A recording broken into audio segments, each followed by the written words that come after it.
Olá, bom dia. Estamos começando mais um Secov SP Debate. Hoje o nosso foco, o principal tema, vai ser a reforma da Previdência, uma reforma prioritária quando se pensa em retomada do crescimento, em um crescimento sustentável de longo prazo da economia brasileira. Eu tenho aqui do meu lado o deputado federal por São Paulo, Vinícius Poit, do Partido Novo. Bom dia, muito obrigada pela sua participação aqui. Eu que agradeço. Bom dia, Denise, bom dia a todo mundo que está nos assistindo, Ricardo Yazbeck, galera do Secov. É um prazer estar aqui, falar de um tema que é o tema prioridade número 1 do Brasil, a reforma da Previdência. Na verdade é fazer uma nova Previdência, porque sem isso, gente, o Brasil não vai para frente. Então vamos ter consciência coletiva nesse momento. Perfeito. Bom dia também, Ricardo Yazbeck, ex-presidente do Secov, atual vice-presidente de Assuntos Legislativos e Urbanismo Metropolitano. Bom dia. Bom dia, Vinícius, bom dia, Denise, é isso mesmo. Nossa prioridade total é a Previdência. O Brasil hoje tem que focar nesse tema para garantir um futuro melhor para a nossa nação. Agora, deputado, tem assumido aí uma postura de protagonista nas discussões, na defesa, inclusive nas redes sociais, conhecido aí como deputado e youtuber.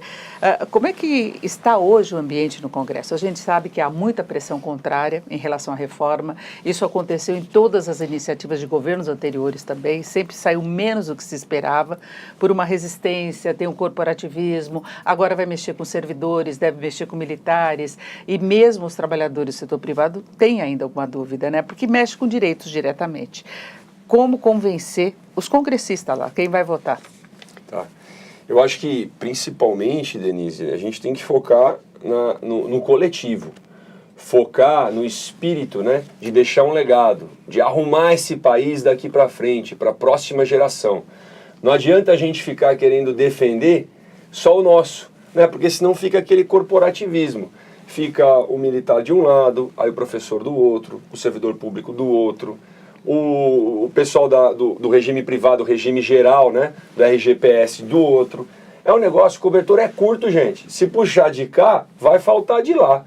Então a conversa é com muito diálogo, com transparência, com calma e com paciência e respeito para conversar, tanto direita como esquerda, e a gente encontrar um ponto em comum. Quem ganha, né? Como eu vi no jornal, estava até comentando com o Ricardo, um negócio absurdo, né? Na coluna de um grande jornalista aí essa semana, dizendo que as pessoas ficam lá no Congresso dizendo o seguinte: mas esse 1 trilhão vai promover uma melhoria, olha que absurdo, vai promover uma melhoria muito grande no Brasil. E se promover essa melhoria, né, esse 1 trilhão de economia em 10 anos, o presidente Jair Bolsonaro está garantido para 2022, vai ficar muito popular. Então a gente tem que cortar um pouquinho para... Pelo amor de Deus, gente. Perfeito. Pelo amor de Deus. Não tem que ficar pensando se quem vai ganhar, se é o Bolsonaro, quem vai ganhar, se é o Rodrigo Maia, ou seja lá o que for. Quem ganha é o Brasil. Perfeitamente. Tem que pegar ao coletivo, uma coisa maior, pessoal. Agora, essa seria a visão ideal de se pensar no coletivo, no resultado de longo prazo. Agora, a gente sabe que muita gente pensa no curto prazo, a preocupação com relação ao reduto eleitoral, a reação que o eleitorado possa ter, sim, principalmente vendo na prática depois eventuais mudanças. Por exemplo, as pessoas vão ter que trabalhar mais tempo, vão ter de contribuir por mais tempo, se for um caso de servidor público, pode ter de contribuir mais, quem já está aposentado. Então, existe essa visão de curto prazo, existe uma visão de oposição também, que ficou muito clara até nas reuniões aí da CCJ. A gente sabe que eles estão tentando obstruir, arrastar esse processo. Então, é uma capacidade de convencimento para se alcançar um número muito grande de votos, não é? Porque não é maioria simples. Sim. Eu acho que é o seguinte, vamos por partes. Primeiro, né, vamos começar com a oposição na CCJ, né, e a oposição do corporativismo. Oposição é sempre bom existir, porque a gente debate, tem diálogo, engrandece o argumento, fortalece para chegar num ponto em comum. Se não tivesse oposição, eu ia, né, me questionar sobre a qualidade do processo legislativo no Brasil. Só que uma oposição honesta, uma oposição com respeito, uma oposição com educação. E eu faço questão de citar, por exemplo, o deputado Molon do Rio de Janeiro, que é o líder da oposição no Congresso. Bateu forte, falou, mas com honestidade, com respeito. Agora, a oposição, igual a senhora Maria do Rosário está fazendo, igual o Zeca Dirceu fez, uma tremenda falta de respeito, isso não é oposição saudável. Que fala fora de hora, que faz bagunça, que grita, que desrespeita. que defende bandido e manda prender um jornalista ou um cara que fez uma piada ou que te ofendeu de alguma maneira. Isso não é oposição. Então é isso que a gente tem que parar de fazer no Congresso Nacional. Vamos seguir, gente, o que é justo, o que está combinado, o que é eficiente. Então acho que vale a pena essa crítica nesse momento de ter diálogo, porque a hora que você falta com respeito, né? A hora que você não deixa o processo legislativo correr, aí vira baderna, vira aquela vergonha que a gente viu na CCJ. Sem falar, para terminar, nas fake news, né? Nas mentiras que contam por aí. Ah, não tem déficit, pelo amor de Deus. Eu acho que essa é uma teoria antiga já, né? Eita, mas esse ponto a gente já superou. Esse ponto a gente já superou. Ah, os políticos, e eu respondo isso, Denise e Ricardo, todo santo dia. Vocês querem acabar com os direitos dos trabalhadores. Os políticos não vão perder nada. Pelo amor de Deus, gente, vão perder a mamata. Eu, particularmente, já abri mão da aposentadoria especial no primeiro dia. Acho que político não tem que ter essa mamata, não. Abri mão da minha. Agora nós vamos colocar na lei. Político nenhum vai ter direito, deputado, vereador, presidente, estadual, senador, governador, não vai ter mais aposentadoria especial. Juiz também não, elite do funcionalismo público também não. Então a gente tem que combater as fake news. Por isso que me chamaram até de deputado youtuber, né? Que eu fico fazendo os vídeos, aliás, quem quer ver lá, as 5 fake news e as 3 razões, 5 fake news, eu combato as mentiras. E depois eu falo de 3 razões importantes para a gente apoiar uma nova reforma. Fiquei até lisonjeado, assim, agradecido que o presidente da República compartilhou nas redes sociais dele. Né? Isso é uma demonstração que o presidente também está começando a entrar. Aliás, ele tem que dar a cara para defender. Então, exatamente. E aí a gente tem algumas declarações meio contraditórias do presidente, e até o ministro Paulo Guedes admitiu isso, né? Porque ele sempre gosta de usar aquele exemplo de casamento, namoro, noivado e não sei o quê, e o Paulo Guedes disse que ele não está apaixonado pela reforma. E ele mesmo disse que não gostaria de fazer a reforma. Essa posição meio contraditória, como se fosse uma coisa que o contraria, embora seja importante, não pega mal. Não dá margem para divergências, para se discutir a validade ou não da reforma? Pega muito mal.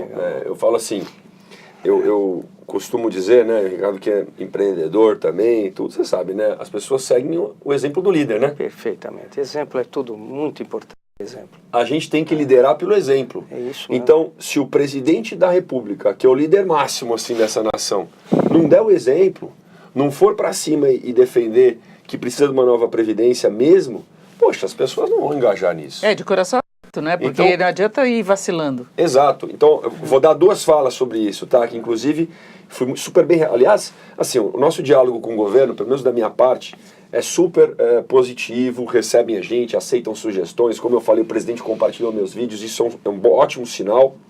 Continuarei fazendo. Mas eu fui lá para falar 2 coisas. O material e a campanha da reforma da Previdência era um monte de pôster, né? Com um senhor mais idoso ou com uma senhora mais idosa, feliz, sorrindo, falando da nova Previdência. Aí eu perguntei, primeiro, quem que é esse senhor aí? Qual que é o nome dele? Não tem. É um ator, uma foto, foi contratado. A reforma da Previdência, gente, tem que ter nome e sobrenome. Isso. Tem que ter gente botando a cara para bater. Eu coloquei a cara para bater. Talvez é por isso que o vídeo dá certo. Então, esse é o meu pedido. Eu reforço. Eu acho que a gente está caminhando para isso. Que o presidente da República, né, ainda isso com coração. Coloque a cara lá, né, presidente? Fale disso nas lives. Poste mais. Não precisa postar mais meus vídeos, não. Agradeço. E conta comigo. Sou um soldado em direção a fazer uma nova reforma, ajudar o Brasil. Conta comigo, presidente. O senhor aparecendo, o senhor teve mais de 50 milhões de votos. E aí o senhor vai conseguir ajudar a gente na segunda coisa, que é tocar no coração das pessoas, né? Tocar na emoção. Não é uma decisão muito racional, a gente está vendo que está difícil de ter racionalidade, porque a oposição é muito desrespeitosa, pega pesado, conta mentira, joga sujo. Oposição, não todas, né? Eu acabei de elogiar alguém que faz isso bem. A gente tem que tocar no coração. Pensar nos filhos, né? Os filhos do senhor, os filhos nossos aqui, a próxima geração. Como é que vai acontecer? O Paulo Guedes usou um exemplo bom. A gente imaginar um avião caindo, e o avião está caindo com a gente e com os nossos filhos. Ou com os filhos de você que está assistindo aí. Você pega o único paraquedas que tem e pula do avião.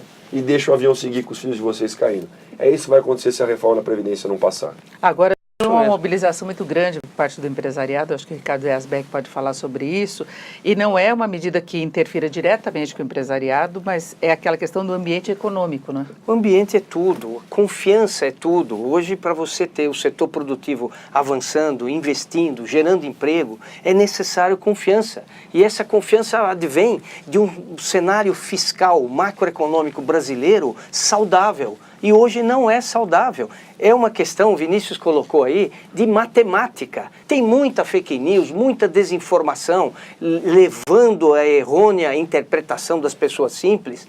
É matemática. O Brasil não aguenta essa situação. E, além de tudo, é uma questão de justiça. É preciso equilibrar as questões. Há muita injustiça na Previdência Social. O setor público brasileiro não cabe hoje na nação. Então nós estamos falando de ambiente de investimento, ambiente de emprego, de geração de oportunidades para os nossos filhos, netos e os filhos dos nossos netos. Porque isto não é de curto prazo, não dá para pensar, raciocinar que amanhã já vai estar melhor, não. É uma construção que nós vamos fazer tijolo por tijolo, dia a dia, para os próximos 30, 40, 50 anos. Se não houver isto, não há investimento, não há confiança e não há emprego. E nós precisamos gerar emprego no Brasil. Perfeito. Agora, deputado, tem uma questão aí que deve ser colocada, que nós já tivemos, inclusive, os líderes partidários, pelo menos de 13 partidos, se colocando contra determinados pontos. A aposentadoria rural, o BPC, é uma coisa que pegou desde o início. Há um questionamento sobre um tema que vai ser abordado depois da reforma da Previdência, da proposta geral, que é a questão da reforma dos militares, não pela mudança no sistema previdenciário, mas pela compensação que eles vão ter, Sim. que vai acarretar custos. Então, são pontos técnicos que vão afetar as negociações. Não é? Como vai ser o encaminhamento? Já se conta com esse corte, com uma economia de despesas menor do que Paulo Guedes propôs, que é mais de 1 trilhão e 100? Eu acho, primeiro, pessoal, em relação a 1 trilhão e 100, né, em 10 anos, e a oposição desonesta fala o seguinte, né? Esse dinheiro vai sair do povo e vai para os banqueiros e tal. Mas que banqueiros, gente? Que sair do povo e para os banqueiros? Nós vamos economizar, não é que vai sobrar dinheiro. Agora a gente tem 1 trilhão aqui para fazer o que quiser. Não é isso. Nós vamos deixar de gastar mais do que a gente ganha. E não vai ter nem superávit, mesmo com essa economia. Esse Continua dinheiro, deficitário. esse dinheiro ele vai ser utilizado para melhorar a educação, para melhorar a saúde, para melhorar a segurança. Para quem não tem o número na mão, déficit da Previdência anual, 300 bilhões de reais. 300. Vamos ter o número 300 na mão, tá? Qual que é o orçamento de educação, saúde e segurança do país? A menos que 300. Educação e saúde é 100 e poucos bilhões. Segurança são pífios 20 bilhões ou algo menor que isso. Pelo amor de Deus, o que é mais importante? Cuidar do futuro da nação, da segurança, da saúde, da educação básica da molecada aí da próxima geração? Ou ficar com uma previdência deficitária? Então, eu acho que vale a pena a gente focar nesse ponto só para acabar com a história do déficit. E aí nos pontos específicos, né? Número 1, CCJ, gente, vamos analisar? A gente estava falando disso agora há pouco. Constitucionalidade, admissibilidade, Isso. Palavra difícil, que ontem eu até engasguei para falar na live. Admissibilidade. É isso. É constitucional, é uma PEC, né? Então tem que analisar. Até a Denise estava me lembrando que é uma PEC. Isso é uma proposta de emenda à Constituição. Então não pode ser brasileira. inconstitucional, ela vai ser discutida mudança na Perfeito. Constituição, né? CCJ é constitucionalidade. Não é hora de ficar, não, mas o rural, o BPC, o militar, a gente pode discutir isso. Mas vamos discutir no paralelo, passa na CCJ e a gente vai tocar na comissão especial, que vai ser formada só para analisar a reforma da Previdência. E na comissão especial, o seu nome está sendo cogitado como um dos relatores. Aí como encaminhar? Porque aí sim vai ser hora de discutir as mudanças na reforma. Sim. Como se tentar preservar o máximo de resultado possível, respeitando esses questionamentos que são de lideranças partidárias. Aí não é só oposição. Sim, eu acho que vou fortalecer uma coisa que eu falo em todas as minhas possibilidades, oportunidades de fala no Congresso Nacional, vídeos, entrevistas como essa que a gente está fazendo aqui. Construção de pontes. Ter diálogo, né? Bati bastante forte nessa oposição desonesta porque ela não é saudável. Mas vamos sentar, vamos conversar. Não concordo com o BPC do jeito que está? Não concorda com o rural do jeito que está? Vamos então, dá uma sugestão. Dá uma sugestão. Isso vamos mesmo. sentar junto e fazer Isso a 4 mesmo. mãos. Lembrando que a proposta, Denise e Ricardo, é uma proposta. Isso. Nós não vamos engolir essa proposta assim, a gente não precisa. O Congresso está lá para representar a vontade do povo. Então vamos ver as sugestões e vamos adaptar, se for necessário. Quer mudar o PPC? A gente tenta mudar. O rural, os militares, né, que a proposta de reforma da Previdência dos militares é boa. Vai economizar 97 bilhões de reais. O problema, na minha opinião, foi o timing de vir junto uma proposta de reestruturação de carreira. Sim. Lembrando que os militares não têm reestruturação, não têm revisão de nada há muitos anos. Estão muito defasados. O servidor público com 4 anos de trabalho, aliás, o servidor público é o mais privilegiado de todos, junto com o político, junto com o judiciário. Servidor público com 4 anos, de repente já está ganhando o que um general, 4, 5 estrelas ganha na aposentadoria. Isso não dá. Não é possível. Agora, tem que revisar todo mundo para baixo, só que o timing foi errado. Para mim, vamos discutir Previdência, depois reestruturação de carreira. E para terminar, a questão do 1 trilhão. Vai ser 1 trilhão, 1 trilhão e 100, 500 bilhões, é uma escolha do Congresso. Eu escolho defender o máximo possível, o 1 trilhão, 800, 900 bilhões, alguma coisa do tipo, porque, gente, aí nós vamos ter potência fiscal, né, que é a palavra utilizada aí pelo ministro Paulo Guedes, para fazer um regime de capitalização, para o Brasil sair do buraco. Quer economizar só 500 bilhões, igual falaram na coluna aí que a gente viu essa semana, só para prejudicar o Bolsonaro? Tudo bem, não vão prejudicar o Bolsonaro. Vão prejudicar o Brasil. 200 milhões de pessoas que vão sofrer e daqui 4 anos nós vamos ter que discutir de novo, vamos ter que remendar de novo. Agora, algumas sondagens mostram aí que os analistas de mercado já estariam trabalhando com uma economia em torno de uns 700 bilhões, exatamente considerando esses pontos que podem ser alterados pelo Congresso. Isso daria um fôlego importante para a economia. Dá para trabalhar com esse número? Olha, eu acho que a gente tem que trabalhar com a proposta, né? 1 trilhão. Do 1 trilhão, ele não saiu assim, né? Ele foi calculado, foi pensado.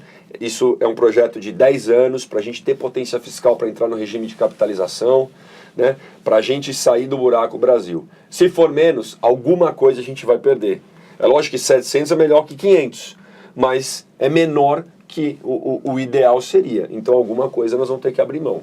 É isso que a gente tem que saber. A gente está disposto como nação, como geração, como Congresso Nacional e como população, porque principalmente a população que está em casa, a abrir mão, a arriscar o futuro da próxima geração, a ter que discutir isso de novo daqui 4 anos. Terá que discutir de novo. Se a gente abrir está disposto a isso? Vai ter que discutir de novo. Vai ter algum outro aperto adicional daqui a algum tempo, né? Que continua o problema demográfico. De novo, é matemática a questão. É o senso de responsabilidade que tem que bater no nosso país agora. Todo mundo vai ter que ajudar. Agora, do ponto de vista mesmo das alterações, o impacto prático aí da sociedade, porque é o que vai pesar. Né, quando se fala, por exemplo, há uma preocupação da bancada do Nordeste com relação à aposentadoria rural. Então, isso vai pesar nas negociações. A sua opinião, em particular, em relação a essas questões? O impacto efetivo que possa ter, né? Porque tem a preocupação do lado social e a resposta depois da sociedade em relação a isso. Porque se causar algum desconforto adicional, isso se manifesta em insatisfação, né? Tem reflexo também sobre as eleições depois, né? E há uma preocupação com relação. A gente viu que o secretário agora da Previdência, ele não foi reeleito em boa parte porque ele defendeu a reforma trabalhista. Não era porque ele perdeu o voto à toa. Então há essa preocupação política também, não? Há essa preocupação política, né? Eu acho que a preocupação política, me desculpa falar isso, é falta de vergonha na cara desses políticos. A preocupação tem que ser social, essa é legítima. Então, mas a social relacionada a isso, porque se você causa uma insatisfação no teu eleitorado, concreto, uma insatisfação concreta, eu estou falando desse ponto de vista, de um aperto adicional nessa população que é muito mais pobre. A preocupação social é importante, só que, vocês me desculpem, mas quem vem com esse papinho de preocupação social, está preocupado é com o dele. Está preocupado, principalmente sindicalistas, principalmente uma elite do funcionalismo público, alguns políticos que não querem perder a boquinha, eles estão preocupados com o quê? Não perder os privilégios, porque eles vão perder os privilégios com essa reforma, e não perder voto para se reeleger e se manter no poder. Então essa é a preocupação política que eu falo que é falta de vergonha na cara. Quer arrumar o social? Quer arrumar a vida da população? Então vamos falar disso. Com transparência e com verdade. Não é pensando nos votos na próxima eleição. Eu estou aqui falando isso de cara limpa, com coragem. Sei que isso pode soar impopular em algum momento, mas eu sei que isso é melhor para o Brasil. E se isso custar votos, não tem problema. Eu estou aqui para deixar um legado. Sou empreendedor, estou aqui pela primeira vez na política. Acho que a política tinha que ser encarada, Denise, como, sabe, um serviço público mesmo. não se servir da máquina e das benesses dos privilégios. Então esse é o meu recado. Em relação ao rural, eu tenho família de origem rural. Meu pai nasceu na roça, morou na roça até os 11 anos, estudou em escola rural. Meu avô nasceu e morreu no campo, eram pequenos agricultores. Então eu sei como é que é essa situação. Agora, tem uns sindicatos por aí em pequenas cidades que vende para o cara que não é trabalhador rural, que nunca pegou uma enxada na vida, uma formalização dizendo que é rural, só para se aposentar no rural. Tem um censo aí do IBGE que diz que tem 4 milhões de pessoas que efetivamente moram no campo e trabalham no campo. Só que tem 6 milhões que estão aposentados pelo rural. Alguma coisa está errada. Isso aí tem que combater, porque aí os bons pagam pelos maus, pelos caras que fraudam. Aumenta muito o custo. Exato. Vamos combater a corrupção, assim como cobrar das empresas, combater quem faz errado, para que os bons tenham o direito que merecem. Agora, Denise e Vinícius, essa questão do convencimento, da demonstração, da informação, isso me parece que é fundamental que o Poder Executivo, talvez junto com o Legislativo, façam campanhas para esclarecer a população. Porque, de fato, o deputado que defendeu a reforma trabalhista, que foi excelente, que está gerando uma série de benefícios para a população, não foi reeleito, Rogério Marinho. Ele não abriu mão das suas convicções, exatamente, como o Vinícius está falando aqui. Porque tem muita gente que propugna pelo caos. E trabalhou muito bem. Ele trabalhou muito bem. Precisa agora o governo investir na conscientização, demonstrar. Quando a gente vai comprar um apartamento, vai comprar um produto, você quer saber, ver a especificação técnica. Precisa mostrar para a população o que é exatamente a reforma da Previdência, por que ela está sendo feita, mostrar matematicamente o futuro do Brasil que está em jogo. Essa demonstração precisa ser feita. E o deputado está disposto a assumir essa relatoria, essa briga? É isso. Olha, eu me coloco, Denise, a serviço do país, perfeito, a serviço da nação. Né? Se for de minha responsabilidade, se o presidente Rodrigo Maia achar que eu posso contribuir nesse ponto, vou estar lá e posso participar da relatoria. Se tiver uma divisão de relatorias, porque um tema complexo como esse pode ter mais de uma relatoria, e tiver um outro deputado colega meu, eu vou ajudar do mesmo jeito, com uma sub-relatoria. E se eu não tiver nenhuma delas, eu vou ajudar do mesmo jeito. Vou continuar fazendo os vídeos aí, youtuber, vou ajudar a passar essa reforma. E reforço, né, o elogio ao Rogério Marinho. Eu admiro muito o trabalho dele, né? É um cara que eu sempre abro as portas do governo, vou consultá-lo. Quando ele relatou a reforma trabalhista, ele disse que os caras lá, ele é do Rio Grande do Norte, né? Pregaram nas igrejas. E nas igrejas, gente, os caras, eles jogam muito baixo. Cartaz dizendo que era coisa do capeta. Pelo amor de Deus, tenha santa paciência, tenha vergonha na cara, gente. Agora, eu falo para essa turma que fez isso com ele, bom, agora o cara é secretário nacional de trabalho e de previdência. Eu não sei se eles estão felizes de ter colocado ele na posição, porque agora ele vai arrumar esse país. Porque deputado ele menos margem de manobra. Ele conhece. Sabe, Denise e Vinícius, nós estamos nos juntando, já são mais de 36 entidades, estão se preparando para lançar um manifesto em favor da reforma da Previdência. Nós vamos fazer um corpo a corpo no Congresso com os senhores deputados, senadores. É importante mostrar o apoio da classe produtiva que não pode mais se omitir. Tem que aparecer e defender o Brasil, como o Vinícius falou. Nós não estamos lutando pelo dia seguinte, pela reeleição, estamos lutando pelo Brasil. O partido agora é o Brasil. Olha, você tocou num ponto importante, Ricardo, porque às vezes as pessoas ajudaram nas eleições de 2018, Denise, né? Não, vamos renovar tudo, legal. Partido, por exemplo, o meu partido que é o Novo, mas outros partidos, tem muita gente boa lá também de outros partidos. Tem muitas, né? E colocaram lá, bom, fizemos a nossa parte. Não né? é mais. Fizemos o impeachment, agora colocamos um novo governo, e aí vai pra praia, vai curtir. Gente, política a gente se faz todo dia. E a sociedade, e os empresários, jornalistas, todo mundo tem que participar. Porque o preço que a gente vai pagar por não se interessar por política é ser governado por quem se interessa. Então o apoio das entidades, né? O apoio da imprensa, que aliás tem imprensa que faz algumas coisas que eu não concordo, mas tem imprensa séria, tem imprensa que apoia, tem imprensa que mostra a verdade e mostra a responsabilidade para a população. é uma reforma da Previdência do Brasil. Do é de Brasil, todos. É de todos. Agora, deputado, tem uma questão também da inexperiência da base do governo, que seria, em tese, a base dele mesmo. Né, o próprio PSL, que boa parte foi eleita no embalo da popularidade do presidente, a gente que antes teria pouquíssimo voto, né, que se elegeu aí batendo recordes. E isso ficou evidente na reunião do CCJ primeira. Né, a formação, a ordem das perguntas, a pouca defesa que Paulo Guedes teve dessa suposta base. E a gente vê algumas declarações contrárias à reforma também na base. Então não está fechada. E o governo, mesmo com essas reuniões do presidente Bolsonaro com vários partidos, ele não garantiu uma base efetiva de apoio. Então, como lidar com isso? Até com a inexperiência de boa parte desse Congresso, né, de gente que não trabalhava na política, não sabe exatamente como é que funciona a política, né? Eu acho assim, Denise, as pessoas, mesmo que eu não trabalhava na política também, mas eu trabalhei até agora em outros lugares, né? E política a gente se faz no dia a dia. Mas é gente que né? saiu de fora, que a não gente tem se essa relaciona, prática política, então, né? Eu acho que é muito fácil, né, eles causarem essa confusão e briga, aí é um ego mais inflado que o outro e dizer, mas, né, mas eu tô aqui na política a primeira vez. Todo mundo sabe como é que se respeita o próximo, né? Todo mundo sabe a hora que passa do ponto. Então, eu acho também que não só para a oposição, para a base também, a gente precisa estar mais unido. Eu até falo lá no Congresso, às vezes eu vejo a oposição tão unida, a oposição se organiza, todos os partidos... E mais experiente, né? E experiente, e foram lá na CCJ aquele dia. Olha, aí também faltou uma organização do governo e da base para a gente estar mais estrategicamente posicionado. Os caras já tinham se inscrito na outra sessão. Eu cheguei lá, fui me inscrever e fiquei para trás para falar. Não sabia?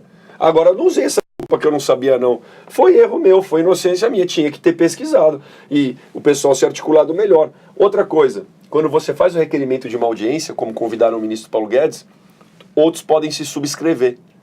Poderia até ter me subscrito, mesmo sendo um requerimento da oposição, porque todo mundo que subscrever vai falar antes. A oposição fez isso. A base não pode tá rachada. A base ser arrastada, né? Não pode deixar de ir lá apoiar o ministro, né? E foi o que a gente viu na primeira. Na outra sessão, a base já foi, mas aí causou uma confusão. Trem, se o delegado Valdir estava armado, se não estava. Pelo amor de Deus. O nível da discussão. Aquilo ali não pode acontecer. Não é possível. De liderança, né? Essa é uma coisa que preocupa na tramitação. Eu acho que os ânimos, eles ficam exaltados. Quando eu estava lá, o pessoal ficava me cobrando, Vinícius, você tem que gritar também, você tem que enfrentar, você tem que interromper. Eu falei, olha, se eu estou cobrando eficiência e respeito deles, eu não vou fazer igual. Porque se eu fizer igual, eu não tenho direito de cobrar. Agora, tem algumas pautas paralelas que podem acabar atrapalhando. E aí a gente vê que há um consenso geral, por exemplo, orçamento impositivo. Se tirou essa PEC da gaveta, de repente, ela foi votada com extrema rapidez na Câmara, o Senado mudou um pouquinho e ela pode atrapalhar a tramitação da reforma agora. Sim.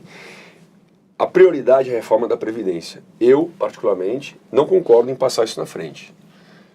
Em mandar isso aqui na CCJ na frente para atrasar mais um pouco a Previdência passar na CCJ. E já foi rápido, foi para o Senado e já está voltando do Senado. Teve alteração e querendo atropelar, né? Para votar antes da reforma. Então a gente vê que aí é um bloco todo, inclusive se vendeu a ideia que seria bom para o governo o orçamento impositivo, porque a gente sabe que um dos problemas, se você não tiver uma alteração de destinação de recursos, é o governo não ter margem de manobra, ele tem um teto a cumprir, não é? E vendeu a ideia, inclusive o partido do governo, achando que era uma coisa boa. Tem coisa que acontece lá no Congresso que eu confesso, né? A gente que está lá de primeira viagem fala, rapaz, mas... Como assim? Por que esse trem vai tão rápido? E vai para lá, e vai para cá, e passa na CCJ? Foi, né, alguma Denise? coisa tem Foi especial. No mesmo 2 turnos e com a maioria necessária, que a reforma não deve ter. Só uma colocação específica sobre essa PEC né, do orçamento impositivo. Teve desinformação por parte de alguns políticos e por parte da mídia também, dizendo isso é um absurdo, estão travando o orçamento do governo inteiro e tal. Mentira. Isso, tá? A PEC do orçamento impositivo, o orçamento de bancada, que foi quando a gente votou lá no Congresso e teve 6 votos contra e o resto tudo a favor, meu voto foi um dos votos a favor, ela diz respeito ao orçamento da bancada, a umas emendas de bancada, né, que vem para alguns estados, assim como cada deputado tem sua emenda individual. O que estava acontecendo? O estado de São Paulo bota X de emenda lá, de milhões, 100 milhões de emenda. O estado do Rio de Janeiro bota 50 milhões de emenda. O governo, esse aqui eu vou pagar, esse aqui eu não vou. E por que o governo estava fazendo isso? Porque aí tem o toma lá da cá, né? Governo, Poder Executivo. Poder Executivo escolhe qual emenda vai pagar e qual não vai. Então, apertou um pouquinho isso para não poder, assim, gente, tá combinado. Não pode escolher com base no toma lá da cá, com base em favor que um governador fez. Então, esse aspecto positivo, mas no geral, em bloco, se ele tiver que liberar todo o dinheiro das emendas, complica a situação. Então, até para o teto dos gastos. Mas tem um ponto importante. Quantos por cento de orçamento que são essas emendas? Porque saiu na mídia que era tudo, que nós estamos travando 97%. Mas era o percentual maior que o governo queria e o Senado acabou alterando isso agora. Hoje, né, o governo já gasta 6% do orçamento, 5,56%. A gente aumentou até 8%. Não, desculpa, 0,56%, que dá 0,6%. A gente aumentou até 1%. Até 1%. O 8% que eu confundi aqui, que são até 8 bilhões de reais. É mais ou menos isso. Então não é todo o orçamento. O orçamento do governo está travado, 97%, não é por causa disso aqui. É por causa do déficit da Previdência, que dá mais de 50% do orçamento do governo é com os inativos, é por causa da folha de pagamento, é por causa que o governo está inchado, é por causa das estatais que dão prejuízo. Então não venham com essa conversa. Eu sou a favor de aumentar o poder dos governos, aumentar os governos estaduais, aumentar o poder dos vereadores, aumentar o poder do cidadão. A gente tem que tirar o poder de Brasília. Eu sou a favor, vou falar um negócio polêmico aqui, de acabar com a emenda parlamentar. Não tem que ter emenda. O dinheiro, na verdade, não tinha nem que sair do município, certo? Então, essa emenda impositiva, a gente está tirando um pouquinho do executivo, vindo para o Congresso. O ideal é depois tirar do Congresso e passando até estar lá no cidadão, até estar lá na cidade, porque é lá na cidade que as coisas acontecem. Agora, deputado, nós estamos chegando no final aqui do nosso tempo. Eu queria falar rapidamente dessas pautas paralelas que podem atrapalhar e levar quase uma situação de confronto. Se cogita agora, por exemplo, de não votar a MP do governo da reforma administrativa, daquelas mudanças administrativas de início, né, e que faria voltar todas as decisões que ele tomou nesse sentido. Então, isso também está em pauta. Então, eu acho que toda essa dificuldade nos remete à necessidade de uma articulação muito forte para fazer passar a reforma. E vence no fim deste mês. Exatamente. Isso é um perigo, tem que votar essa MP. Do meu lado, gente, né? Podem contar com diálogo, podem contar com esforço máximo para acabar com esse conflito. Porque se a gente ficar numa queda de braço, mas a gente não vai aprovar só para, mas só para ferrar com o executivo.